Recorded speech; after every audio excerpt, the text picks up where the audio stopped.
मैं आप सबका स्वागत करता हूं आपके अपने ह्यूमैनिटीज अड्डा 24/7 पर। और 11th क्लास के बच्चों का स्वागत है, ठीक है ना।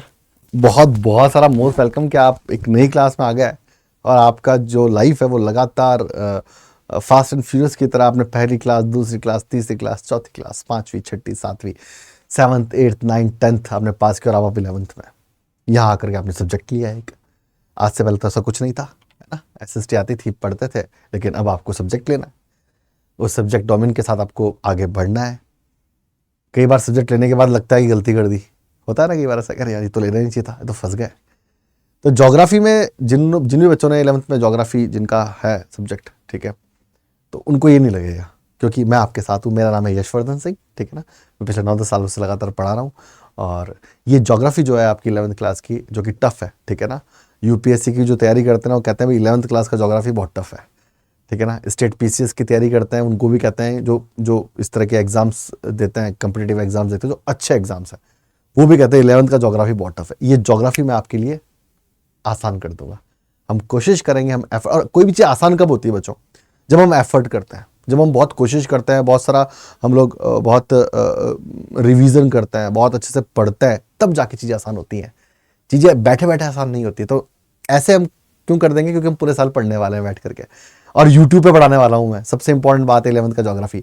और 11th की ज्योग्राफी में क्लासेस भी होंगी, वन शॉट भी होंगे और एनिमेटेड वीडियो भी मिलेंगे आपको यूट्यूब पर। तो अपने आप में एक जो कॉम्प्लेक्स सब्जेक्ट है आपका, उसको हम बड़ा आसान कर देंगे हमारे एफर्ट से। और ये एफर्ट क्या होंगे? आप पढ़ोगे, मैं आपको पढ़ाऊंगा। इसके अंदर मेरी यूट्यूब पर डेली क्लासेस भी होंगी, साथ के अंदर वन शॉट्स होंगे, साथ में रैपिड रिविजन्स होंगे, साथ में एनिमेटेड वीडियो होंगे, जिससे आपकी समझ जो है वो कॉम्प्लेक्सिटी से सिंप्लिसिटी की तरफ जा सके, ठीक है ना। और ज्योग्राफी आपको ये नदियाँ, ये पहाड़, ये खुला आसमान, जाएं हम कहाँ, ऐसा वो गाना है ना, कौन सा है ना, गाना, एक अच्छा सा गाना याद आ रहा है, वो गाना गा के सुनाऊंगा। मैं देखो याद कर रहा हूँ वो गाना मैं, ठीक है ना। ये क्या है?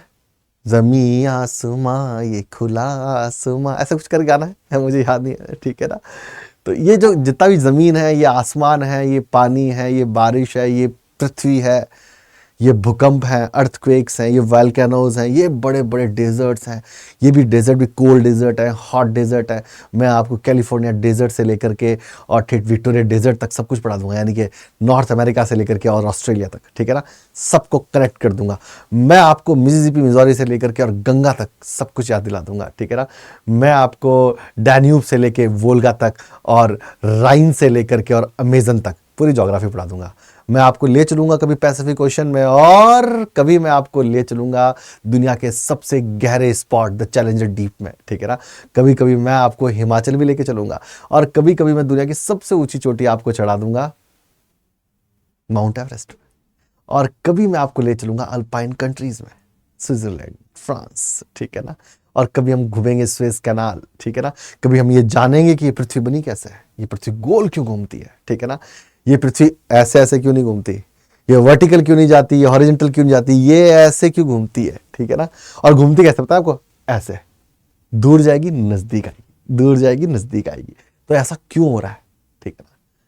इसकी वजह क्या है? ये तारे क्यों चमकते हैं, और हम क्यों है? हम वीनस पे भी हो सकते थे, ठीक है ना। हम लोग किसी दूर एंड्रोमेडा गैलेक्सी, ठीक है ना, किसी और, थोर देखिए आपने, थोर देखिए ना। हम किसी और ग्रह में भी हो सकते थे। गार्जियन ऑफ गैलेक्सी भी आपने देखी होगी, ठीक है ना। हम कहीं और भी हो सकते हैं, हम अर्थ पे ही क्यों है? तो एक इंपॉर्टेंट एस्पेक्ट है ये, ठीक है ना। तो थोर भी यहाँ आ रहा है, ठीक है ना, और सब लोग यहीं क्यों आ रहे हैं, ठीक है। थानोस भी यहाँ आके चुटकी बजा रहा है, क्यों कर रहा है वो ऐसा? तो सबसे इंपॉर्टेंट बात है हम जानेंगे कि ये अर्थ का फॉर्मेशन कैसे हुआ, कौन कौन सी इसमें लेयर्स हैं, ये पहाड़ कैसे बने, ये नदियाँ कैसे बनी, ठीक है ना। इन सब के बारे में जानेंगे। तो हमारे पास 2 बुक्स हैं यहाँ पे मोटी मोटी। अगर हम बात करें इंपॉर्टेंट, तो fundamental of the physical geography और एक इंडियन ज्योग्राफी एंड एनवायरनमेंट, ये 2 बुक्स हैं हमारे पास में, book first and book second. तो बुक फर्स्ट में फंडामेंटल ऑफ फिजिकल ज्योग्राफी है। हम बात करेंगे यहाँ पर सबसे इंपॉर्टेंट बात है कि यहाँ पे हम बात करेंगे अर्थ कैसे बनी, सबसे इंपॉर्टेंट थिंग। अर्थ में लेयर कौन कौन सी हैं, क्लाइमेट कैसा है, ठीक है ना। यहाँ हम बात करेंगे लैंड पार्ट की, हम यहाँ बात करेंगे वाटर बॉडीज़ के बारे में बातचीत करेंगे, ठीक है। तो देखते हैं क्या सिलेबस है। तो ज्योग्राफी इज डिसिप्लिन, ठीक है ना। सबसे इंपॉर्टेंट कि ज्योग्राफी की कौन कौन सी रिसर्चर्स, कौन कौन से थे, थियरीज कौन कौन सी थी, ठीक है ना। The origin of the evolution of the earth, हम बिग बैंग की बात करेंगे, ठीक है ना। यहाँ पर और बहुत सारे जो है थियरीज को हम यहाँ देखेंगे। साथ में बात करेंगे इंटीरियर ऑफ द अर्थ की बात करेंगे, हम क्रस्ट की बात करेंगे, कोर की बात करेंगे, मेंटल की बात करेंगे कि जो पृथ्वी जो है वो अंदर से कैसी है, ठीक है ना। Okay, interior part distribution of the ocean and continents के बारे में बात करेंगे कि 7 कॉन्टिनेंट्स एंड 5 ओशंस बारे में बात करेंगे। हम घूमेंगे, हम तैरेंगे, हम नाचेंगे, हम गाएंगे, कभी नॉर्थ पोल तो कभी साउथ पोल पे, ठीक है। मस्त रहना, बैठ के पढ़ना है। तो 9 नंबर का ये आपका है और बहुत ही आसान है, बहुत टफ नहीं है ये पार्ट भी। द जेमोग्राफिक प्रोसेस हम देखेंगे और land form and their evolution हम देखेंगे। हम यहाँ पर एंडोजेनिक और एस्ट्रो जो फोर्सेस है उनको देखेंगे, ठीक है ना। हम प्रोसेस देखेंगे कैसे कैसे जो है अलग अलग तरह की जो है वो रॉक्स का जो है वो फॉर्मेशन हुआ है, ठीक है। Land form and their evolution हम देखेंगे। लैंड फॉर्म्स का मतलब है हम यहाँ पे देखेंगे कि प्लेन मैदान कैसे बने हैं, ठीक है ना, प्लेटू कैसे बने हैं, ठीक है ना, हिल्स कैसे बने हैं, माउंटेन्स कैसे बने हैं, ठीक है। ओके, फिर composition of structure of the atmosphere की बात करेंगे। हमारे चारों तरफ जो ऑक्सीजन हमें मिलती है, हमारे चारों तरफ जो एटमॉस्फेयर हमारे चारों तरफ जो बना हुआ है, जो हम बात करते हैं, हम जिन 5 लेयर्स की हम बात करते हैं जो हमारे अर्थ के ऊपर है, जो हमारे अर्थ को प्रोटेक्ट करती हैं, उस एटमॉस्फेयर, उस वातावरण के बारे में। और ये एटमॉस्फेयर से हमारे यहाँ पर क्लाइमेटिक कंडीशंस का चेंज होना, स्ट्रोम्स का आना, ठीक है ना, इन सब के बारे में बातचीत करेंगे। The solar radiation, heat balance and temperature के बारे में बात करेंगे, जो कि इम्पॉर्टेंट है क्योंकि जो सन है वो बहुत इंपॉर्टेंट एस्पेक्ट है। पूरे अर्थ जो है वो उसके चारों तरफ ही नाचती और घूमती है, ठीक है। हाँ, और आगे अगर हम बातचीत कर लें तो atmosphere circulation and weather system के हम बारे में बात करेंगे। यहाँ पे हम बात करेंगे ट्रेड विंड्स के बारे में बातचीत करेंगे, ईस्टर्लीज एंड वेस्टर्लीज के बारे में बातचीत करेंगे, मानसूनिक वेव्स के बारे में बातचीत करेंगे। हम यहाँ पर बात करेंगे लोकल वेव्स की, चिनूक की बात करेंगे, फॉन की बात करेंगे, ठीक है ना। कहीं बारिश तो कहीं तूफान के बारे में बात की, साइक्लोन तो कहीं टाइफून के बारे में बातचीत करेंगे। एंड देन वाटर के अंदर हम जो यूनिट 5th है, water and water ocean, movement of water ocean के बारे में बात करेंगे, ड्रिफ्ट्स वगैरह के बारे में बात करेंगे यहाँ पर, ठीक है ना। और ओशंस के बारे में बात करेंगे, ओशंस बॉडीज़ के बारे में बातचीत करेंगे कि क्या क्या कुछ कॉन्टिनेंटल जो है वो सॉरी कॉन्टिनेंट नहीं, जो ओशंस के अंदर क्या कुछ बना हुआ है, ठीक है ना, उसके बारे में देखेंगे। और अगर बात के बायोडाइवर्सिटी एंड कंजर्वेशन के बारे में बात करेंगे, hot spot and hope spot के बारे में हम बातचीत करेंगे, कौन कौन से येलोस्टोन नेशनल पार्क के बारे में बातचीत करेंगे, काजीरंगा के बारे में बात करेंगे, ठीक है।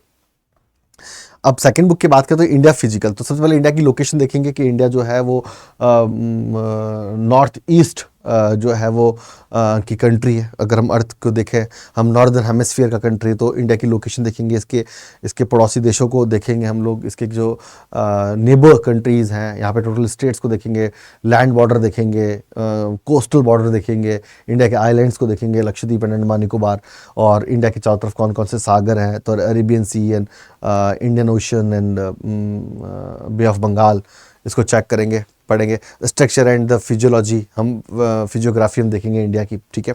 और ड्रेनेज सिस्टम देखेंगे, like Sindhu river system, Brahmaputra river system, Ganga river system and Godavari, Kaveri, Krishna river system. System जो है वो ओरिजिन के हिसाब से 2 पार्ट में जो है वो डिवाइडेड है इंडिया के अंदर। और अगर हम बात कर लेंगे तो नॉर्दर्न इंडिया के अंदर हिमालयन ओरिजिनेट, और फिर पेनिनसुलर इंडिया, तो 2 भागों में मोटे तौर पे हम बांट लेते हैं रिवर्स को, ठीक है।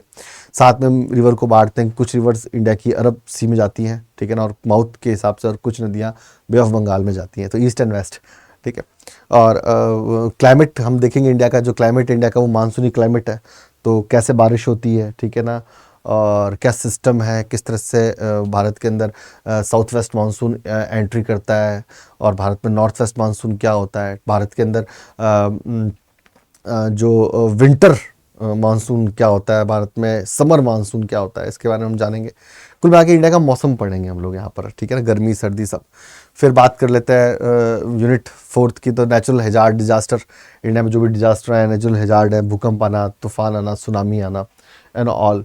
मैप रीडिंग बहुत इंपॉर्टेंट है, और मैप रीडिंग का फ़ायदा ये होता है ना कि आपका जो पूरा सिलेबस है, अगर आप मैपिंग करते हो तो बहुत सारी चीज़ें जो है उसके अंदर कवर हो जाती है। तो मैप एक तरीके से माइंड मैप भी, और आपको तैयारी में बहुत ही फ़ायदा देता है। तो यहाँ पर अगर हम बातचीत कर लें तो आपके लिए ये 2 इंपॉर्टेंट बुक्स हैं, ठीक है ना। एक तो फंडामेंटल ऑफ फिजिकल ज्योग्राफी, और एक है Indian geography, Indian physical geography भी कह सकते हो आप, और साथ में एनवायरनमेंट, ठीक है। तो ये 2 बुक्स हम पढ़ने वाले हैं यहाँ पर, ठीक है। दम लगा करके पढ़ने वाले हैं हम लोग यहाँ पर, और बहुत ही मज़ा करके पढ़ने वाले, एनिमेशन भी मिलेंगे आपको।